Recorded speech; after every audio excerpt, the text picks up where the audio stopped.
बाबा तुलसीदास जी ने और भी एक बड़ा कीमती वाक्य लिखा है रामचरितमानस में, पढ़िएगा भक्तों। क्या? जो अति कृपा राम की होई, जो अति कृपा राम की होई, पाँव दे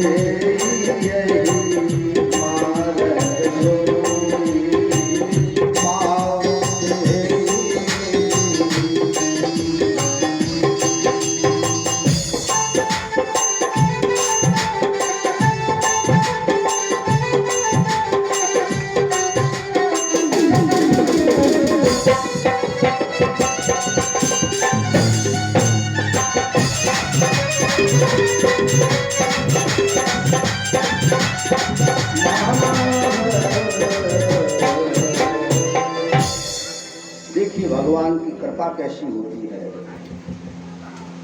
पूज्यपाद बाबा तुलसीदास ने बात कहा, जो अति कृपा राम की होई। कृपा भी दो प्रकार की होती भैया, दो प्रकार की कृपा होती भगवान की। एक तो बड़ी साधारण बात यह है, एक कृपा हो गई भगवान की, अगर कोई छोटा मोटा काम बिगड़ा हुआ बन गया, चलो भगवान की कृपा हो गई है। और एक कार्य ऐसा होता है जो काफी समय से अटका और लटका है। हमारे गुप्ता जी की एक बात मुझे याद आ गई, कल बता रहे थे, बेचारे हृदय की संवेदना को व्यक्त कर रहे थे। तो मैंने ठाकुर जी से रात्रि में निवेदन किया, मैंने अपने बांके बिहारी से इनके प्रति अर्जी लगाई, हे परमात्मा, हे कन्हैया, हे गोविंद, अगर वास्तविक मैं तेरा भक्त हूँ, आपकी सेवा करता हूँ, मैंने आपकी दहलीज पर झाड़ू लगाई है, तो मेरी एक अर्जी जरूर स्वीकार कर लेना।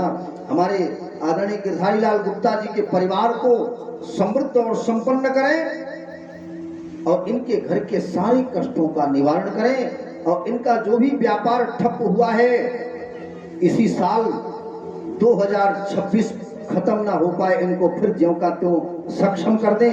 ये मेरा भगवान से निवेदन रहा है। रात्रि में मैंने इनके लिए अर्जी लगाई प्रभु से, और हमें विश्वास है आने वाला समय और ये तारीख, ये महीना, ये सन याद रखना, साल पूरा नहीं होगा, हमारे गुप्ता जी फिर से उसी स्थिति में आएंगे जो कभी इनका समय था। ये एक संत का आशीर्वाद है। संत की जब कृपा हो जाए तो भगवंत को मजबूर होना पड़ता है, क्योंकि भगवान के स्वभाव है, भक्त के बस में है भगवान। अगर भक्त जिद कर ले तो भगवान को मजबूर होना पड़ता है। मित्रों,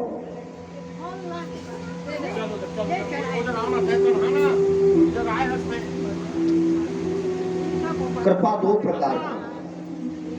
hello,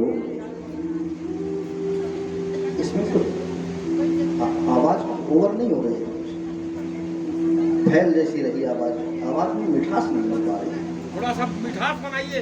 hello hello, Shri Radhe Radhe Radhe Radhe. ठीक है प्यारे, चलना मत ऊपर, सही करते हैं। एक तो साधारण सी कृपा होती भगवान की, जो कोई अटका हुआ कार्य आपका आसानी से बन जाए तो उसको कहते चलो ठाकुर जी की कृपा हो गई, भगवान की कृपा हो गई। और दूसरा, कई वर्षों से हम प्रयत्न में लगे हैं, प्रयास कर रहे हैं, और कई वर्षों से हम परेशान हैं कि मेरा ये कार्य सिद्ध नहीं हो पा रहा है, और अचानक एकाएक भगवान की कृपा से आपका कार्य संपन्न हो गया, बन गया, तो कहते आज जाके मेरे ऊपर गोविंद की कृपा हो गई। इसको कहते हैं अति कृपा। तो आज इस गुप्ता परिवार पर भगवान की अति कृपा हुई। भागवत की कथा सबको नहीं मिल पाती है।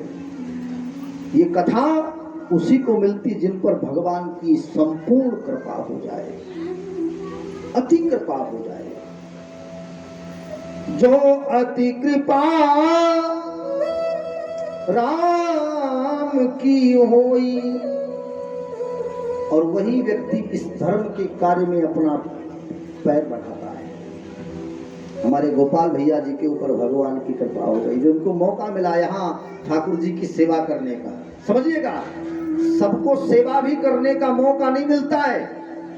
दुनिया में तमाम लोग हैं, मुझे देखते देखते 35 साल व्यतीत हो गए। भगवान की सेवा भी करने का सौभाग्य सबको नहीं मिलता है।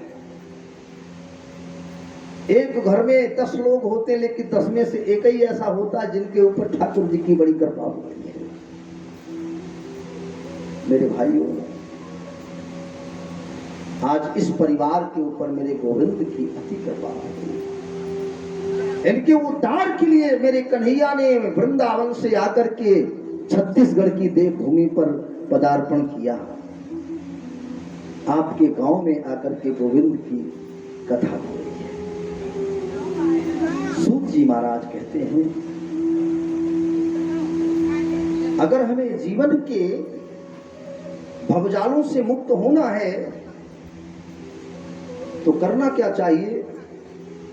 ऋषियों ने सूत जी से प्रश्न किया, कहा, हे महामुनि, सूतख्या ही कथा सारम मम कर्ण रसायनम। आपने मुझे तमाम कथाएं सुनाई, तमाम बातें बताई, मेरे कान तृप्त हुए, लेकिन ये भी बताओ लोगों का उद्धार कैसे होता है। तब सूत जी महाराज कहने लगे, हे ऋषिगणों,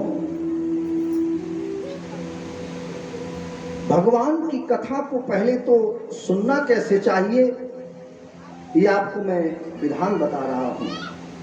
प्रभु की कथा को सुनने के लिए हमें अपने पहले आचरण को, विचारों को बदलना पड़ता है। हमारे अंदर सात्विकता होनी चाहिए, किसी के प्रति कोई गलानी ना हो, और शाकाहारी है, भूमिशाई है।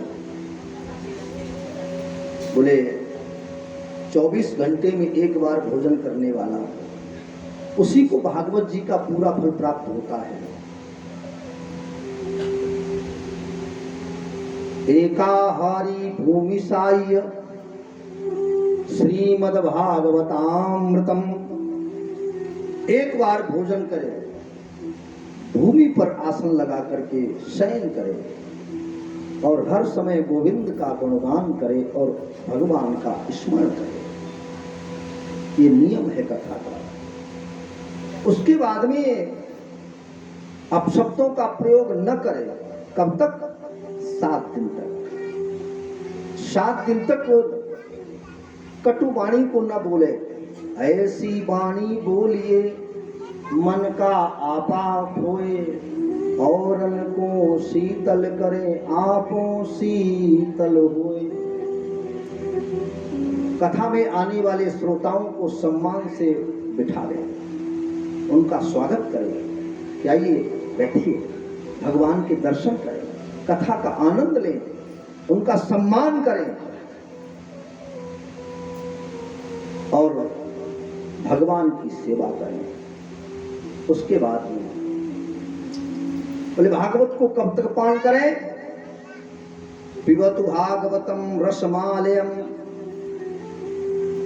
अच्छा, एक बात बताइए, दुनिया में जितने भी फल बने हैं, फल हमारी समझ में तो सारे फल खाए जाते हैं, खाए जाते ना। जितने भी फल हैं दुनिया में खाए जाते हैं, लेकिन कोई फल पिया जाता है नहीं है। भागवत रूपी ऐसा एक फल है, इसका पान ही किया जाता है।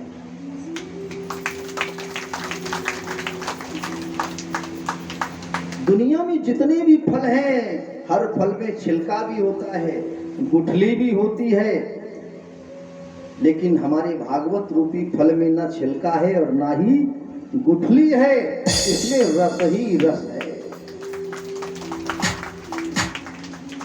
सुख मुखा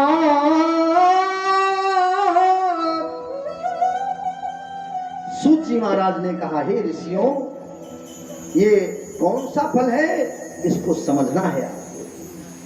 सुख मुखा द्रव संयुतम रसमालयम।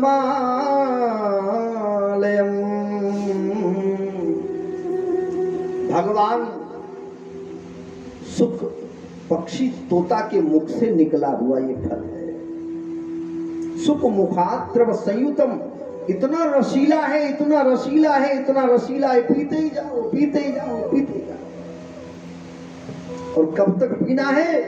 बोले मोक्ष पर्यंतम च, जब तक हमारा मोक्ष न हो जाए तब तक हम भागवत रूपी रस का पान करते ही रहे। भगवान सूत जी महाराज कहते हैं, एक और बात मैंने सुनी, बोले जिस फल में तोता चोंच मार दे, जिस फल को तोता खा लेवे वो फल मीठा है जाए। हमारे ब्रज के संत, हमारे ब्रज के वासी कहते हैं कि जिस फल में सुआ चोंच मार दे वो फल मीठा है जाए। ऐसा मानते हैं ना कि ये सुआ ने फल खाया इसलिए मीठा होगा ये। लेकिन ध्यान देना मेरी बहनों माताओं, ये तोता एक ऐसा पक्षी होता है, ये कभी भी खट्टे फल में चोंच मारता ही नहीं है। इसको सूंघने की बड़ी तीव्र शक्ति होती इसके अंदर। पहले ही से सूंघ के पता लगा लेता है कि ये कौन सा फल मीठा है और कौन सा फल खट्टा है। लेकिन हमारे समझने से ये होता है कि कहते हैं ये खट्टा फल है ना, इसीलिए तोता ने नहीं खाया, मीठा फल है तभी तोता ने खाया। और फल, बोले जिस फल को तोता खा ले वो मीठा हो जाए। अगर तोते के खाने से फल मीठा हो जाता है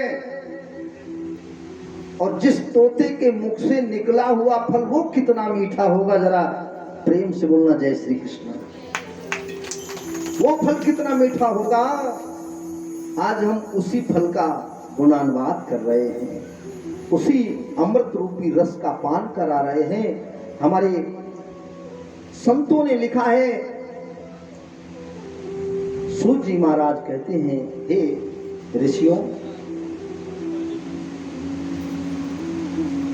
आत्मदेव ब्राह्मण की कथा हम कल सुना रहे थे।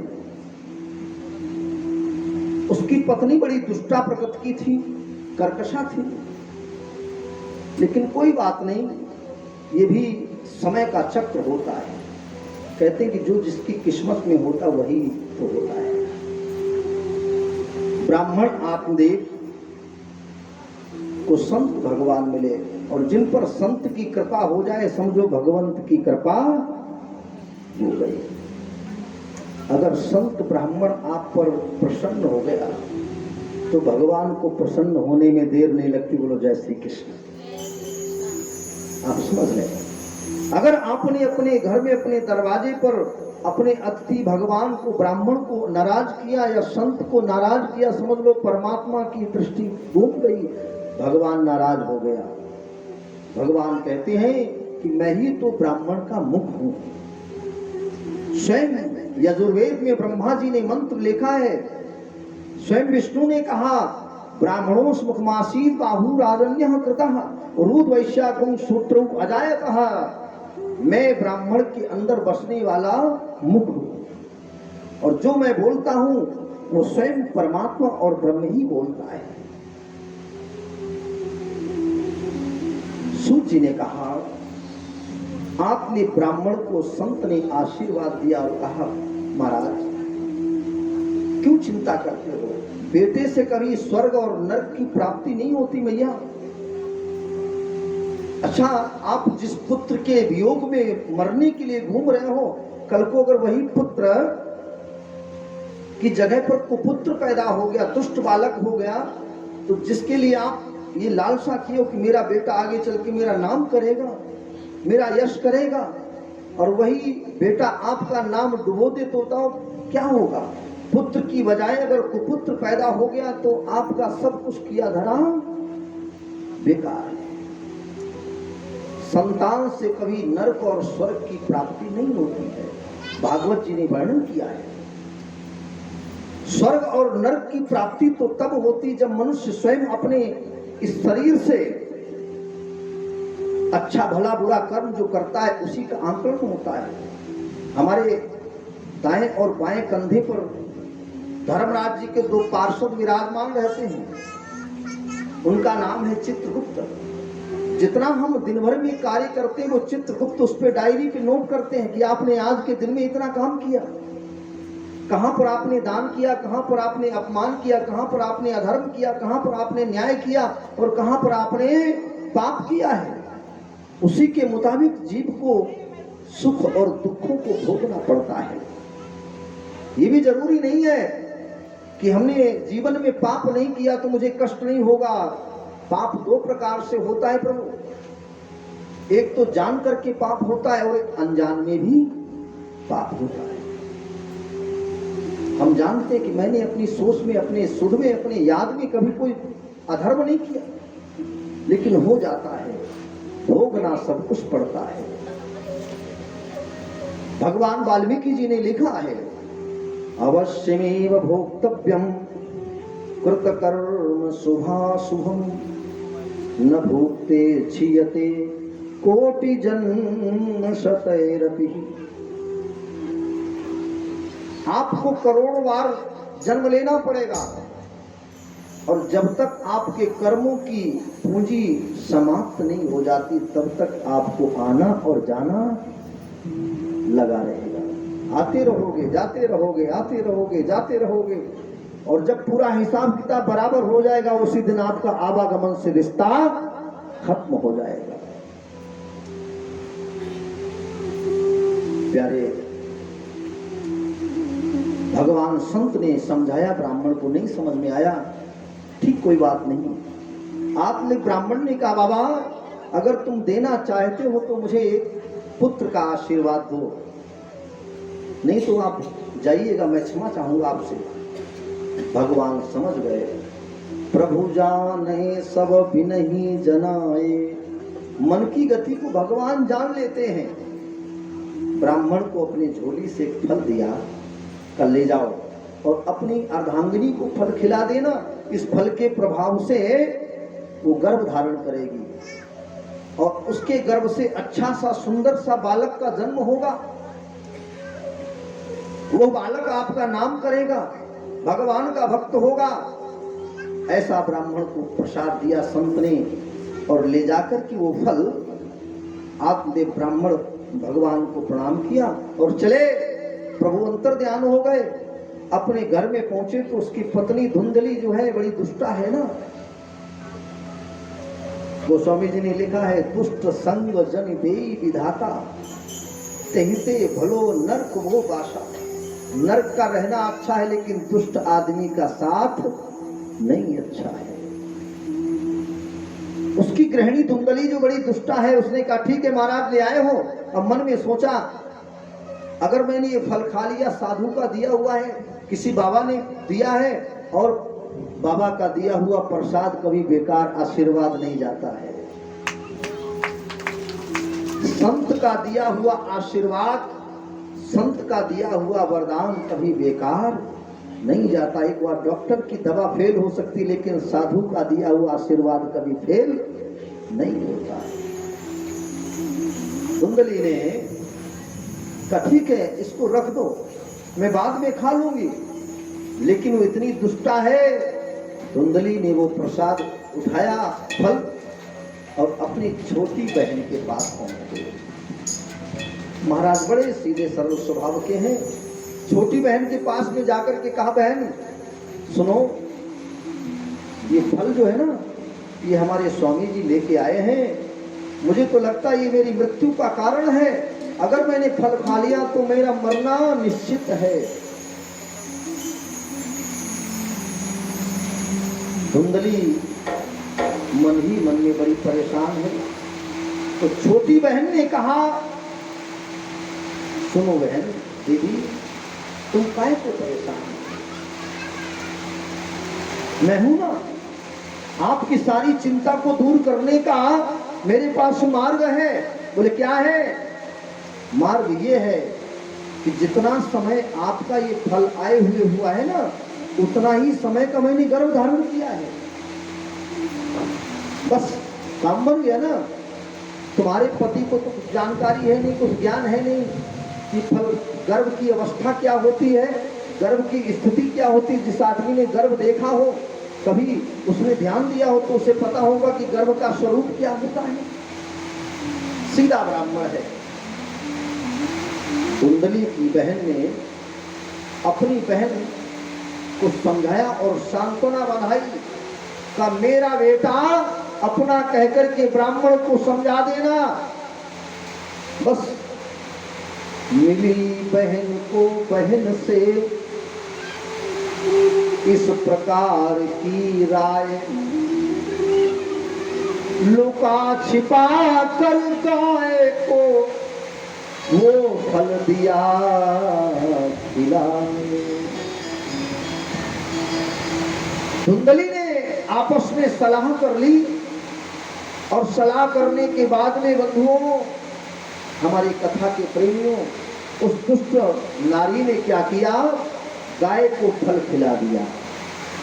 जो संत ने फल दिया था वो फल गौ माता को दे दिया। गाय ने फल खाते ही उसका गर्भ धारण हो गया। बोले गोविंद भगवान की। गौ माता ने जब गर्भ धारण कर लिया, इधर धुंधली की बहन भी गर्भवती है, धुंधली बच गई से। होता क्या है,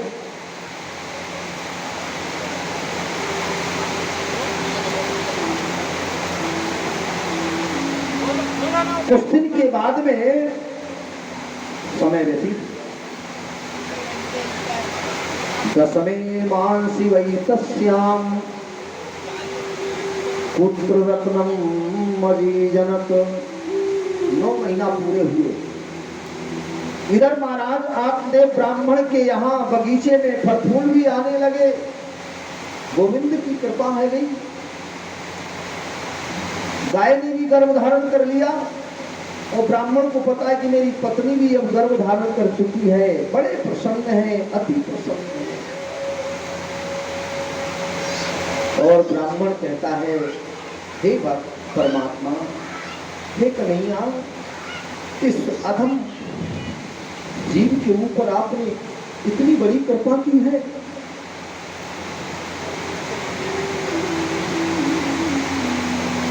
आज भगवान को धन्यवाद दे रहा है ब्राह्मण देवता। 9 महीना पूरे होने के बाद में कुंडली के यहाँ बालक पैदा हो रहा है और उस गाय ने भी एक बालक को जन्म दिया, क्योंकि फल में आशीर्वाद तो पुत्र का था। लेकिन गाय के गर्भ से वो जब बालक पैदा हुआ तो फर्क इतना हुआ,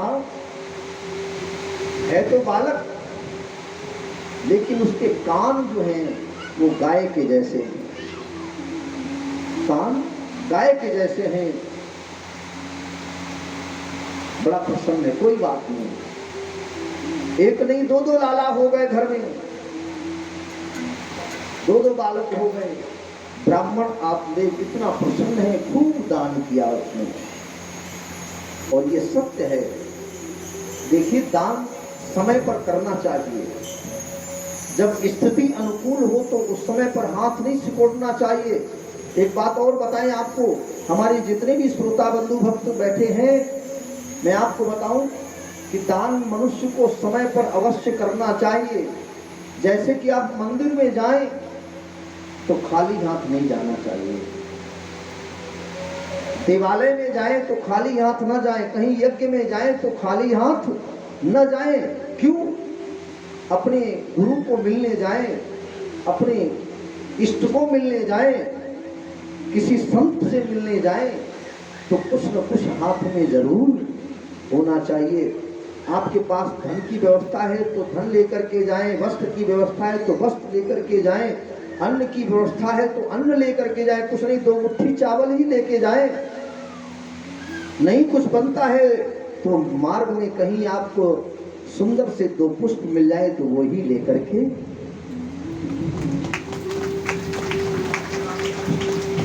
ऐसे जाने से उस स्थान का अपमान होता है। जैसे कथा चल रही है, मैं ये नहीं कहता हूं कि आप सोना चांदी घर से भर के लावे, ठाकुर जी के लिए 2 रुपए के फूल ही लेकर के जरूर आवे, खाली हाथ नहीं, भगवान को पुष्प ही अर्पित कर दें। लिखा है शास्त्र में, पत्रम पुष्पम फलम तोयम यो में भक्त्या प्रयक्षति। आप जो भी भगवान को श्रद्धा से भेंट करेंगे, मेरे ठाकुर उसमें ही राजी हो जाते हैं। परीक्षित जी ध्यान देना, मेरा कन्हैया तो इतना दयालु है, मेरा कन्हैया तो मेरा गोविंद इतना दया का सागर है। वो भक्त के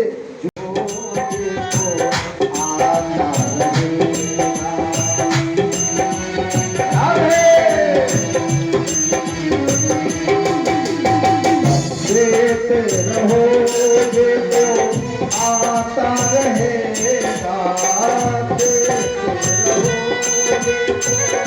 आता रहेगा, जहाँ जो करोगे जाता रहेगा।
भगवान भोलेनाथ के दिव्य दर्शन करेंगे आप लोग झांकी के माध्यम से। डमरू वाले से मिलना बहुत जरूरी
बाबा तेरे नाम से हमको दीवाने हैं बाबा तेरे नाम के, हमको दीवाने हैं बाबा तेरे नाम के। शंकर भगवान की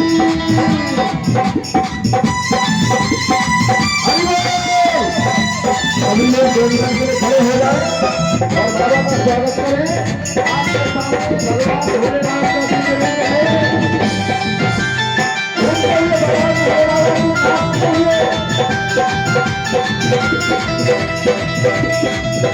दीवाने हैं बाबा तेरे नाम से, हम तेरे दीवाने हैं बाबा तेरे नाम से, हमको दीवाने हैं।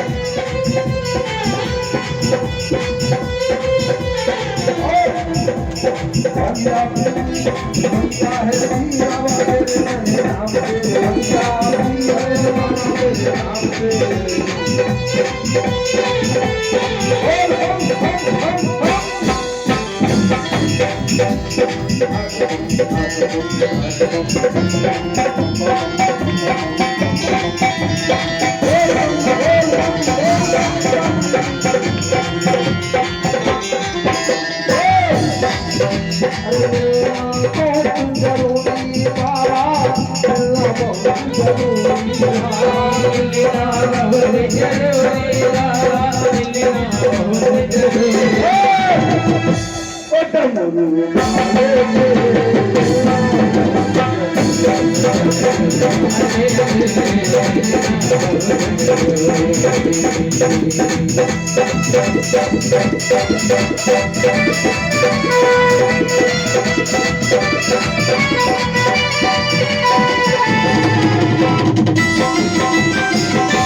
भोले बाबा की बारात में थोड़ा मस्ती के साथ में पीछे तक भाई लोग सभी एक बार झूम जाए।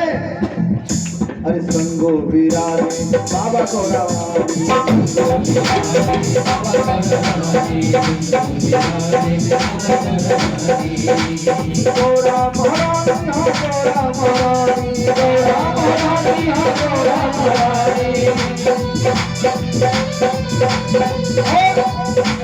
जटा पे राधे गंगा महारानी, जटा पे राधे गंगा महारानी, जटा पे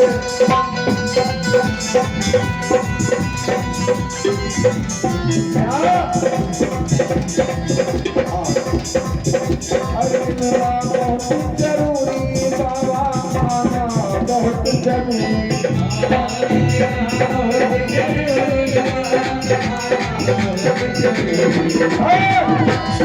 नंदी वाले